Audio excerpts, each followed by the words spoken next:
ہلال بن امیہ اور مرارہ بن ربیع رضی اللہ عنہ۔ یہ مخلص صحابہ کرام تھے، پکے صحابہ تھے، منافق نہیں تھے، اس لیے انہوں نے کوئی عذر پیش بھی نہیں کیا۔ انہوں نے صاف صاف اعتراف کر لیا کہ بھئی ہم جو پیچھے رہے ہیں سراسر ہماری غلطی، سستی اور کوتاہی، اس لیے ان کا معاملہ الگ رکھا گیا تھا، اور یہاں تک کہ 50 دن تک ان کا بائیکاٹ کیا، کیونکہ سمجھ نہیں آتی، منافق بھی نہیں تھے صحابی، لیکن یہ بھی رہ گئے تھے، اور انہوں نے پھر بتا بھی دیا، کوئی جھوٹی قسم نہیں اٹھائی، کوئی عذر بیان نہیں کیا، سچ بولا کہ ہماری سستی ہے۔ تو پھر سچ بولنے کی وجہ سے ان کو نوازا گیا، اور 50 دن کے بائیکاٹ کے بعد ان کی توبہ کی قبولیت کا اعلان وحی کے ذریعے اللہ نے کیا، اور یہ اعلان ان کے لیے اتنی بڑی بشارت تھا کہ خود رسول اللہ صلی اللہ علیہ وسلم نے حضرت کعب بن مالک کو خطاب کرتے ہوئے فرمایا تھا کہ جب سے تمہیں تمہاری ماں نے جنا ہے، آج سے زیادہ بہتر اور مبارک دن تم پر نہیں آیا ہے۔ آگے اہل ایمان کو 4 باتوں کی تاکید کی گئی۔ پہلی یہ کہ خفیہ اور اعلانیہ ہر لحاظ سے تقوی کو لازم پکڑو۔ دوسری یہ کہ منافقوں سے دور رہو اور سچوں کی صحبت اختیار کیا کرو۔ تیسرا یہ کہ رزق کی تنگی اور کشادگی میں اللہ کے رسول صلی اللہ علیہ وسلم کو اپنے اوپر ترجیح دیں، ان کے حکم اور اتباع کو لازم رکھیں۔ اور چوتھی بات کہ جو کہ حقیقت میں اللہ کی طرف سے وعدہ ہے کہ ہر قسم کی عبادت اور اطاعت کا اللہ کی طرف سے اجر مل کر رہے گا، اور یہ کہ اللہ کی دین کے لیے جس قدر مشقت اٹھائی جائے گی اتنا بڑا اجر اور ثواب عطا کیا جائے گا۔ آگے اللہ تبارک و تعالی جہاد کی فضیلت اور اہمیت کے باوجود حکم دے رہے ہیں کہ سارے کے سارے مسلمانوں کو جہاد میں نہیں جانا چاہیے، بلکہ کچھ لوگوں کو حضور علیہ السلام کی خدمت میں موجود رہنا چاہیے تاکہ وہ آپ سے دین کی سمجھ حاصل کر سکیں۔ یاد رکھیے، اسلام کو اپنی دعوت کی ابتدا میں جیسے دشمنوں کی طاقت توڑنے کے لیے جہاد کی ضرورت تھی، یوں ہی ان بنیادوں کی بھی ضرورت تھی جن پر اسلامی مملکت کی عمارت کھڑی کی جا سکے۔ اس مقصد کے لیے شرعی احکام کے نزول کا سلسلہ مستقل جاری تھا، اور حضور علیہ السلام ایسے افراد کی تیاری میں ہماتن مصروف تھے جو مستقبل کے مدرس، مربی، معلم، قاضی، حاکم، عامل اور منتظم بن سکے۔ اس لیے حکم دیا گیا کہ مسلمانوں کی ایک تعداد مدینہ میں ہی رہے تاکہ وہ دین کی سمجھ حاصل کر سکیں۔ اور یاد رکھیے، دین کا علم حاصل کرنا بہت بڑا عمل ہے۔ حضور علیہ السلام نے ارشاد فرمایا، جس کے ساتھ اللہ بھلائی کا ارادہ کرتا ہے اسے دین کی سمجھ عطا فرما دیتا ہے۔ حضور علیہ السلام کا دوسرا فرمان فرمایا، ایک فقیہ، ایک عالم، ایک فقیہ دین کو سمجھنے والا، وہ شیطان پر 1000 عبادت کرنے والوں سے زیادہ بھاری ہوتا ہے۔ آگے اللہ تبارک و تعالی اس صورت کے آخر میں ہمارے آقا سرکار دو عالم صلی اللہ علیہ وسلم کی تعریف بیان فرمائی، اور آپ کے لیے اپنے اسماء حسنہ میں سے 2 نام منتخب فرمائے، یعنی رؤوف اور رحیم۔ اور اس میں کوئی شک نہیں کہ رسول اللہ صلی اللہ علیہ وسلم اپنی امت بلکہ ساری انسانیت کے حق میں بے حد شفیق بھی تھے اور مہربان بھی تھے۔ حضرت ابن عباس رضی اللہ عنہما فرماتے ہیں کہ اللہ تعالیٰ نے اپنے ناموں میں سے یہ 2 نام رسول اللہ صلی اللہ علیہ وسلم کے علاوہ کسی کے لیے بھی جمع نہیں فرمائے۔ آگے سورہ یونس مکی صورتوں میں سے ہے، ترتیب کے اعتبار سے 10ویں صورت ہے، نزول کے اعتبار سے 51 نمبر ہے۔ اس میں 109 آیات اور 11 رکوع ہیں۔ یونس اس لیے نام رکھا کہ اس میں یونس علیہ السلام کا قصہ ذکر کیا گیا ہے۔ اس میں اللہ تبارک و تعالیٰ نے اپنے قدرت کے دلائل بیان فرمائے، اور اللہ تبارک و تعالیٰ نے اپنی طاقت کے جو دلائل تھے وہ بیان فرمائے، اور اس میں سب سے مین چیز اللہ تبارک و تعالیٰ ارشاد فرماتے ہیں کہ اللہ تبارک و تعالیٰ نے سورج چاند ستاروں کو پیدا کیا، ایک پورے نظام کائنات کا اللہ چلا رہا ہے، تو یہ اللہ کے سوا اور کون ہے؟ پیدا اللہ نے کیا۔ اور پھر آگے اللہ تبارک و تعالیٰ ارشاد فرماتے ہیں کہ رسول اللہ صلی اللہ علیہ وسلم کی نبوت اور رسالت پر تمہیں تعجب کیوں ہے؟ حضور علیہ السلام کا مبعوث ہونا کوئی نئی بات تو نہیں ہے، بلکہ ہر امت میں کوئی نہ کوئی رسول آتا رہا ہے، تو پھر یہ اعتراض اور یہ انکار کیوں ہے؟ آگے اللہ تبارک و تعالیٰ ارشاد فرماتے ہیں کہ یہ بار بار کہتے تھے، اعتراض کرتے تھے کہ آپ نا اس قرآن کے علاوہ کوئی اور قرآن لے آئیں، یہ حضور علیہ السلام سے کہتے تھے، یا اس میں یہ تبدیلیاں کر دینا تو پھر ہم مان لیں گے۔ تو حضور علیہ السلام جواب دیتے ہیں، اللہ فرماتے ہیں کہ آپ ان کو جواب دیں۔ حضور علیہ السلام نے فرمایا کہ مجھے ان میں سے کسی بات کا بھی اختیار نہیں، میں تو وہی کا پابند ہوں، میں وہی کی اتباع کرتا ہوں۔ کیا تم سمجھتے ہو کہ میں معاذ اللہ یہ کلام خود بنا کر اللہ کی طرف منسوخ کرتا ہوں، جو میں ان کے اندر تبدیلی کر دوں اور نیا قرآن لے آؤں؟ حضور علیہ السلام نے فرمایا، مجھے یہ بتاؤ کہ میں نے تمہارے اندر زندگی کے 40 سال گزارے ہیں، تم نے مجھے کبھی جھوٹ بولتے سنا یا کسی استاد سے علم حاصل کرتے دیکھا؟ اگر نہیں سنا اور نہیں دیکھا تو پھر یہ کیسے ہو سکتا ہے کہ میں اچانک یک جھوٹ بولنا شروع کر دوں یا ایسا معجزانہ کلام تمہارے سامنے پیش کر دوں؟ کیا یہ ہو سکتا ہے کہ میں انسانوں پر تو جھوٹ نہ بولوں اور اللہ تبارک و تعالیٰ پر جھوٹ بولنے کی جرات کر لوں؟ حضور علیہ السلام کی سیرت کی صفائی اور زبان کی صداقت کا یہی وہ پہلو تھا جس کا دشمن بھی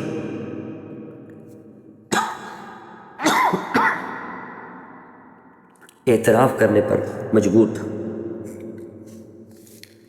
ابو سفیان زمانہ کفر میں جب روم کی بادشاہ ہرقل کے پاس گیا تو ہرقل نے سوال کیا تھا کہ کیا جو یہ نبوت کا دعویٰ کرنے والے ہیں محمد صلی اللہ علیہ وسلم، ان کو تم نے جھوٹ بولتے ہو کبھی سنا؟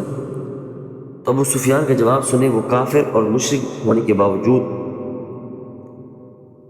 اس کا جواب نفی میں دینے پر مجبور ہو۔ تو پھر اس نے کہا کبھی نہیں سنا میں نے جھوٹ بولتے۔ تو ہرقل نے پھر تاریخی ایک جملہ کہا تھا کہ یہ پھر یہ کیسے ہو سکتا ہے کہ وہ لوگوں کے ساتھ تو جھوٹ نہ بولے اور اللہ پہ جھوٹ بولنا شروع کر؟ یہ سب کچھ وحی کے بغیر نہیں ہو سکتا۔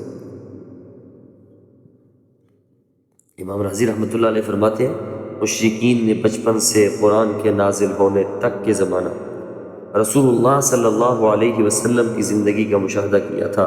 وہ جانتے تھے کہ آپ نے نہ کسی کتاب کا مطالعہ کیا، نہ کسی استاد کی شاگردی اختیار کی، اور پھر 40 سال گزر گئے تو رسول اللہ صلی اللہ علیہ وسلم نے یک ایک عظیم کتاب ان کے سامنے ان کے پاس لے کر آئے، جو علم اصول کے نوادر، علم احکام کی باریکیوں، علم اخلاق کے لطائف اور پہلوں کے واقعات کے اسرار پر، یعنی ان کے واقعات پر مشتمل تھی۔